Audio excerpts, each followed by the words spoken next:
You know by now who's here to feed your fear.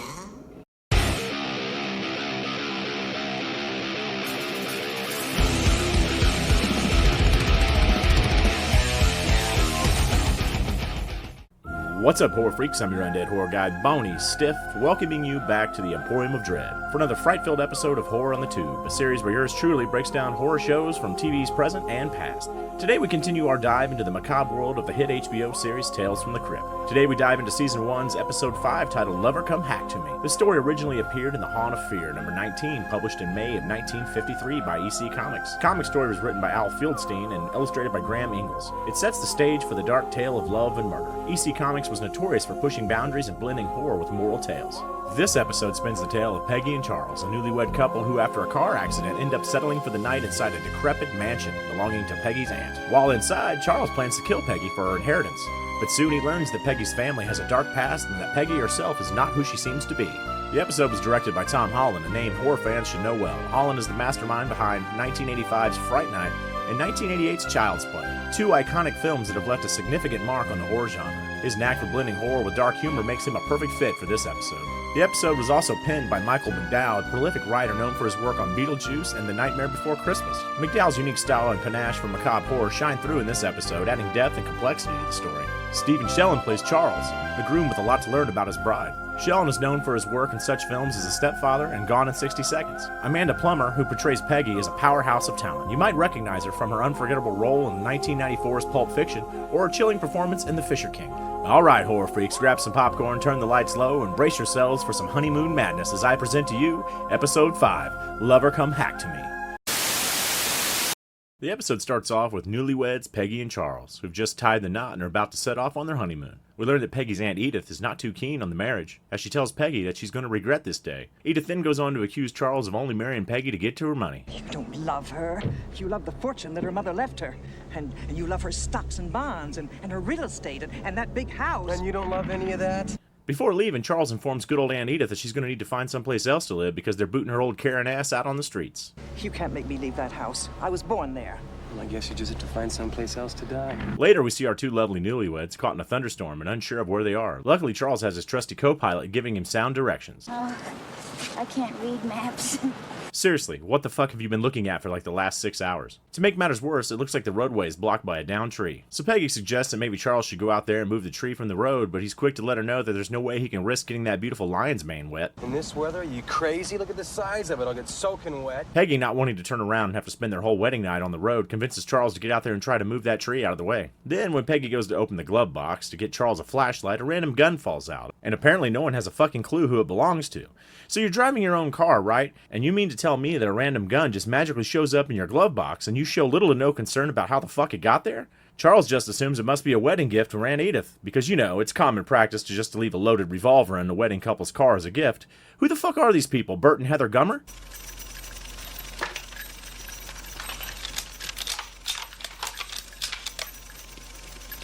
So poor man's Fabio makes his way out in the storm, risking his beautiful locks as he tries to clear the tree from the road. And of course, he looks shocked that he's unable to move the entire fucking tree with his own bare hands. Just when he's about to head back to the car, he sees this creepy old mansion on the other side of the blocked road. Oh, how convenient. Back in the car, Charles realizes the keys are missing, and of course Peggy has no clue where they are, so instead of looking for the keys, they grab their bags and head to the old creepy mansion. Anybody home? I'm scared. You're always scared, Peggy. After banging on the door with no answer, Charles decides to break in to get out of the rain. Are you going to break and enter? No, we're gonna stand out here all night and catch our death of cold. But just before he's about to smash the windows, Peggy stumbles upon a hidden key under an old flower pot. At this point, if I were Charles, I'd start questioning just what the hell Peggy is up to. I mean, a mysterious glove box gun, car keys come up missing, a conveniently downed tree that just so happens to be right in front of the old creepy mansion that Peggy just magically found the keys to? Anyway, the couple makes its way into the mansion as Charles lovingly carries his new bride over the threshold. Peggy tries to call for AAA, but of course the phone's dead. How did you know the line was dead? The two then make their way through the old house and discover no one has been there in years. Then Peggy spots a fireplace that looks like the logs have just been laid out, so of course Charles, questioning nothing, lights up the fire so the two can start drying off. Charles tells Peggy to strip those wet clothes off, and by the way she's been looking at that glorious head of hair, I'd venture to guess her clothes aren't the only thing that's wet. It's about time we saw each other naked, don't you think? After all, honey, We are married now. Peggy then tells Charles she knows that he doesn't find her attractive. Never get out of bed again! And that her aunt is right about him only wanting her money. But Charles convinces Peggy that it's just not true, and after some smooth talking, tells Peggy how much he loves her and that he wants her. I want you too. You do? I want you to want me. So Charles tries to take Peggy to Pound Town, but she's not having it. She tells Charles they gotta do it in a bed because she wants everything to be perfect. Cheery fireplace inside? What's wrong? In the bed, please. So the two head upstairs in search of a bed so they can get down to the business, and of course they stumble upon a room that appears to have a freshly made bed and candles perfectly laid out. Of course Charles still questions nothing. He lights the candles and waits for Peggy to get changed so the two and them can get down to some flesh wrestling. Peggy comes back into the bedroom looking like she's no stranger to making a living on the streets, and the two of them start grinding it out like a couple of jackrabbits.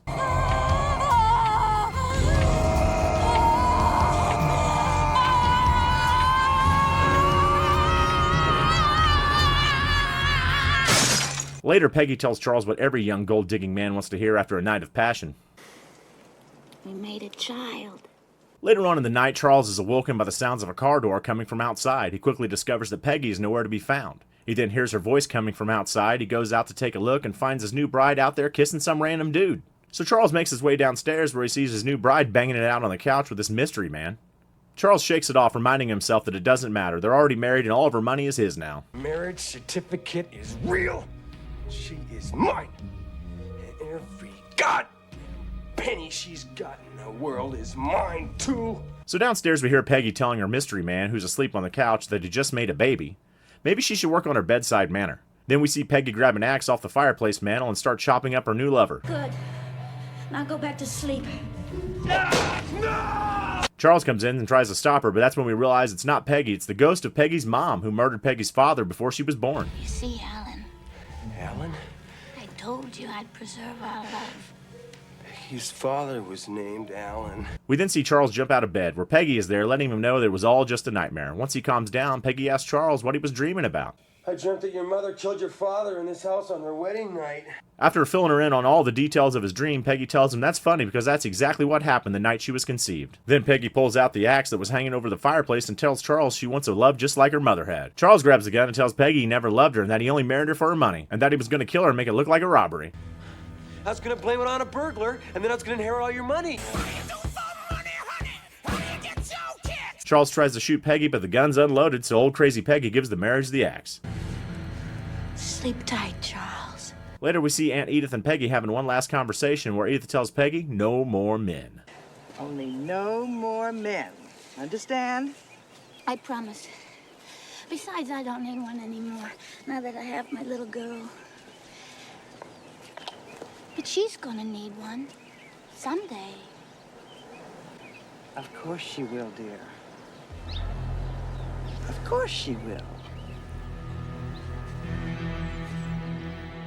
Well, there you have it, folks. Another horror-filled episode in the books. Now, I've got to say this one is probably my least favorite of Season 1 so far. I'm not exactly sure why, but it just doesn't resonate with me as much as the others. That said, it still has some fun moments that I'm sure fans of the series will enjoy. That leaves us with just one more episode to go for Season 1. I'm thinking about doing a Season 1 overview / ranking video once we wrap things up. If that's something you'd like to see, let me know in the comments section. I've also just launched a new Facebook group called Boney's Horror Freaks. My goal there is to build a community for horror fans to talk about their favorite movies, share recommendations, and geek out together. I'd love for you to join and be a part of the horror fun. And don't forget, Slash Timber is just around the corner. Next month we'll be diving into some killer slasher content that you won't want to miss. Make sure you're subscribed so you don't miss any of the blood-soaked madness. And as always, if you enjoyed this video, give it a thumbs up and subscribe if you haven't already. And smash the undead life out of that bell so you never miss an episode. Until next time, keep the lights low and stay stiff.